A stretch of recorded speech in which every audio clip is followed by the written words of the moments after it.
The worst thing is to be turning 50, 60 years old and to feel like you never realized your potential. You never did what you felt like you could have done.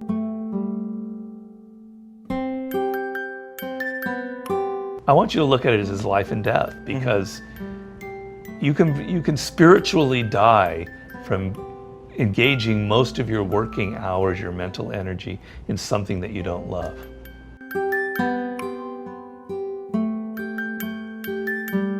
The problem that most people have is they follow what other people are doing, or they follow the career path that leads to the most money, the most attention, the most glory, that seems like the most exciting, the sexiest thing, because that's what other people are doing. And they're not actually looking at what their inclination, what I call your own inclinations are, who you are, what you actually really love. In the career world, where if you follow what everyone else is doing, what seems like the sexiest, most attractive position, it's going to be crowded. It's going to be crowded with a lot of people who are vying for the same thing, who are probably better at it. It's best to find what you love and combine it with something that already exists out there, a career path, and to adapt it to your spirit and to not go where everyone else is going. You're going to find something more suited to you. It's probably the most important question of your life, is to find out what you really want to do. I say it's the most important decision that you'll ever make, because it won't, not only will it determine your career, your success, how much money you make, it will also determine how happy you are, how fulfilled you feel in life.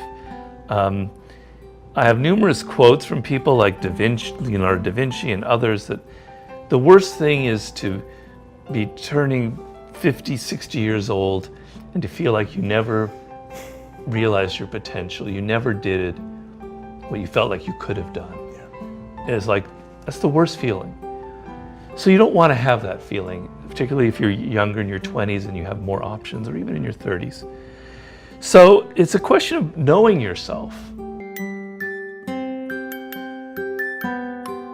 So your tendency will be, when you're a child, when you're 5 or 6, to kind of know that you like this. You like sports, you like physical activity, or you like music, or you like words, or you like working with your hands.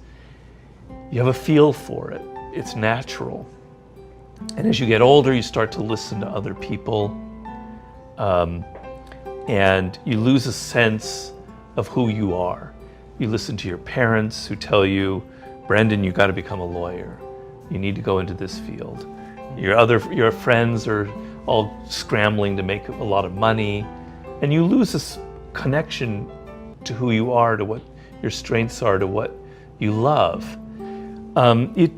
It's getting in contact with who you are, what you love, going back to that child, rooting out all the voices of your parents and your friends, finding those things that when you read online and you find a subject, what your eyes light up at, what you want to explore.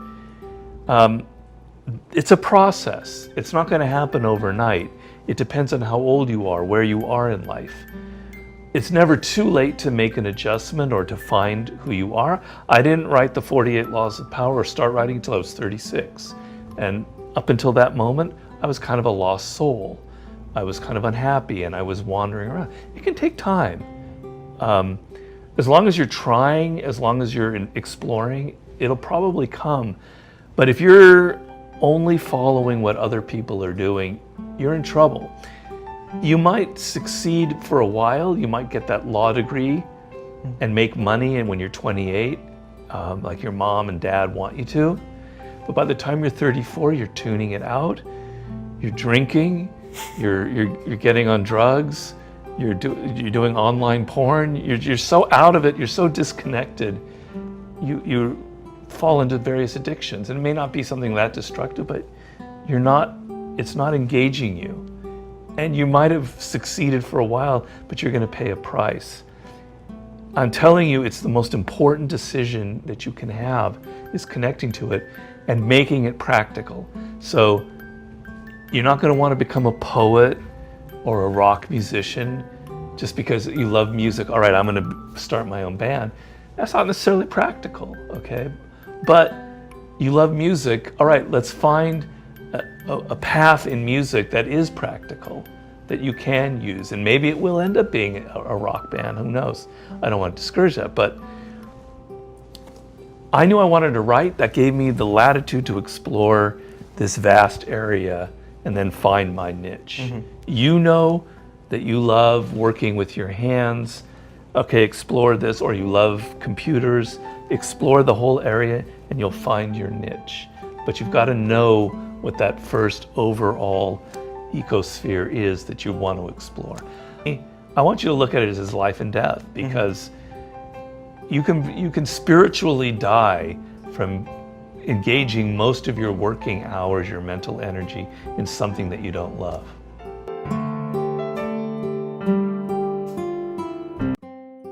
People don't realize Steve Jobs was actually not much of a computer person.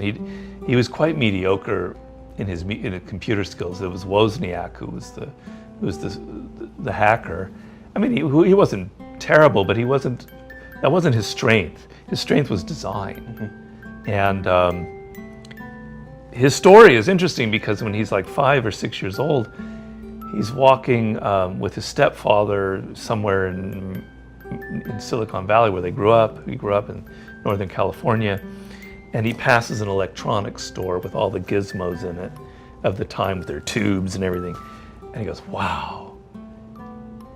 He got so excited by technology, but the design of technology, and this is a 5-year-old, that's what I'm talking about. Like when you're a kid, in a very visceral way, something strikes you.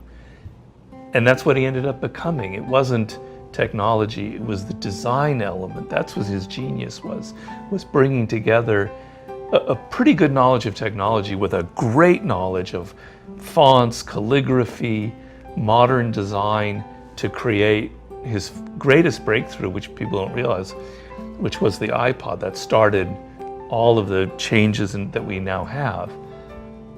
So he's a perfect example of what we're talking about.